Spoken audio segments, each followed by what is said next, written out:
생명의 생카 이영훈 목사입니다. 오늘은 9월 9일 토요일이죠. 생카에서는 민수기서를 묵상하는데 오늘이 71번째 시간입니다. 27장 12절에서 23절까지 새 지도자 여호수아의 준비라고 하는 내용이죠. 자신의 사명을 다한 모세는 죽음의 통보를 받습니다. 모세는 하나님의 명령을 따라 자기를 대신할 여호수아를 이스라엘의 지도자로 세우죠. 먼저 12절에서 14절까지는 너도 조상에게로 돌아가리니 라는 내용입니다. 모세는 가나안에 들어가지 못하죠. 하지만 하나님은 모세에게 다음 세대들이 들어가 세울 하나님의 나라 가나안 땅을 보게 하시고 먼저 간 성도들의 발자취를 따라 돌아가리라 라고 예고하시며 죽음을 준비하게 하셨습니다.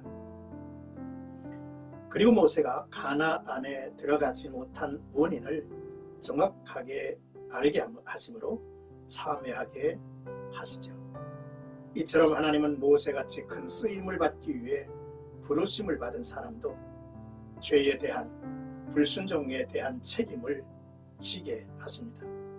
모세는 신광야 가데스에서 하나님의 명령대로 반석에게 명하여 물을 내어 하나님의 거룩함을 나타냈어야 했는데 백성들에 대한 분노를 참지 못하고 반석을 내려침으로 하나님의 거룩함을 훼손했다 하십니다.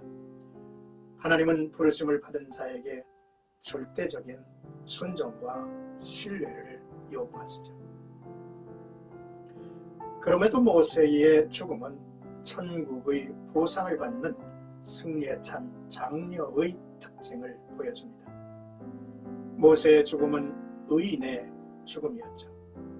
발람은 의인의 죽음을 원했지만 얻지 못했죠. 모세의 죽음 한편에는 하나님이 행하신 광야에서 죽으리라 하셨던 말씀이죠.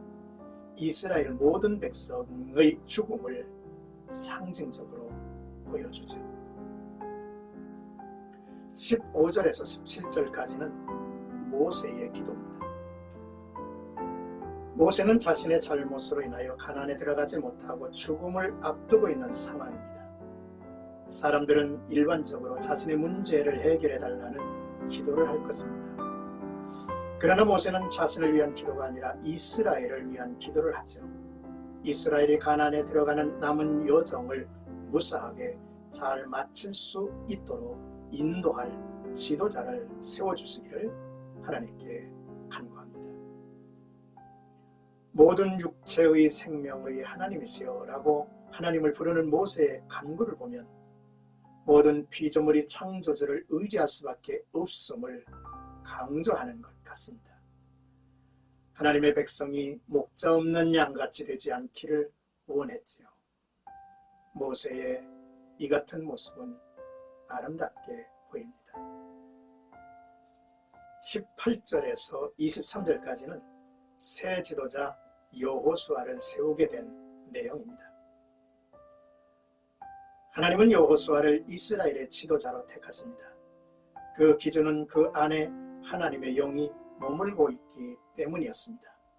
이는 성령으로 하나님의 뜻을 올바르게 분별하고 그 뜻에 순복할 줄 아는 믿음과 능력이 그에게 있음을 보신 것이죠. 또한 여호와는 모세에게 백성 앞에서 여호수아에게 안수하고 위탁하여 자신의 존귀를 그에게 주어서 백성이 모세를 섬기듯 여호수아에게 복종하게 하라고 말씀을 하셨죠. 여호수아는 모세의 안수를 받고 지혜의 신으로 충만했다 했습니다. 여호와께서 여호수아를 제사장 엘르아살 앞에 세우라 명령하셨는데요. 이는 모세와 달리 그의 권위를 대제사장 아래 두어서 중요한 문제에 대하여는 대제사장을 통하여 하나님께 묻도록 하셨습니다. 모세는 끝까지 하나님의 부르심을 받은 자로서의 명령을 준행했습니다.